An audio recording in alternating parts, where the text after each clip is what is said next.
Hey guys, cooking lessons with Chase. Today we're going to be making a burger, alright? So don't mind the grease on my stove, it's just kind of greasy from my parents cooking, but I'm hungry, so I'm going to make a burger. So all you need is a burger, or you need a burger, alright? Alright, burger. And then, don't mind me, it's a frozen burger, I don't care. Next you need your seasoning of your choice. Yes, I'm going for a basic rub because I'm gonna be lazy. All right. After that, you're gonna make sure your fucking burger's on a plate. Make sure everything's on the plate, and you also need a pan. All right, a good old pan. Take your pan, put your seasoning to the side. Right, put it off to the side.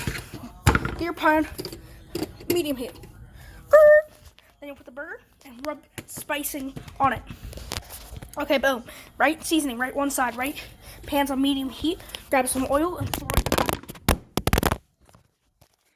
into the pan. Afterwards, grab a napkin and spread it all around in the bottom of the pan. Bada boom, pow. That's the easy part, alright? Alright, that's the easy part. Then you want to take your burger, throw it on with the seasoning side down, throw more seasoning on it, and then you're basically ready. Okay, after that, then you want to kind of throw either minced garlic or a garlic clove crushed into the side to give it a garlicky flavor. Or unless you're using garlic powder, then just use the garlic powder. Alright, garlic, throw it into the pan, just a good amount.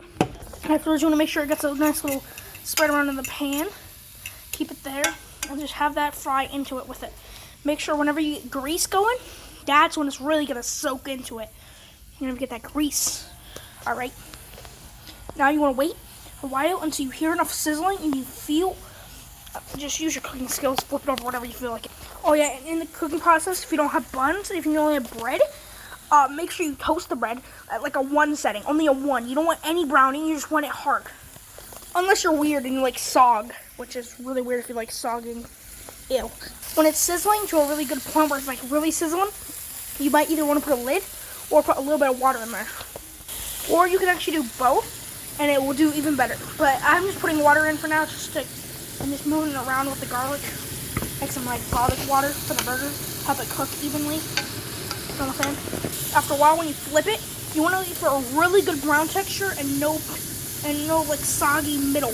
You want a good brown, not dry though, no dry. Don't pour out the grease. The grease is there for a good reason. Make sure it's a nice, hard, firm crust, and make sure the inside's cooked properly. Remember to spread around the grease into the garlic so it gets into the burger. If you're using the garlic method, After it's nice and brown, then, if you want to, you can either turn up the heat or just keep it how it is, and just let it get a nice brown on one of the sides. You want to get a nice crust. You know what I'm saying? Whenever you're done, make sure your bread is all good. So if you're not have your bread done, take off the pan because you don't want to put it on a bare ass plate. Or the better option is to place down like 2 napkins on the plate and set it there for like a good solid 5 minutes and let it sit and let it rest on the juices. Not all of them, but just some of the juices, the outside juices that will leak through your burger out. And while it's cooling, make sure you flip it like 2 minutes later. I'm going to do the buns now and wait.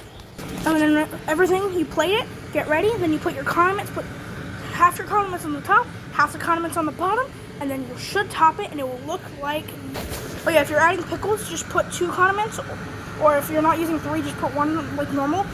But make sure if you're doing pickles, you do the most condiments up here and 1 on the bottom, or whatever. And, oh yeah, and if you're using relish, then fuck you. And that's how you make a Chase burger. Perfect medium consistency. Oh yeah, don't forget, commercials from Diet Coke, not sponsored.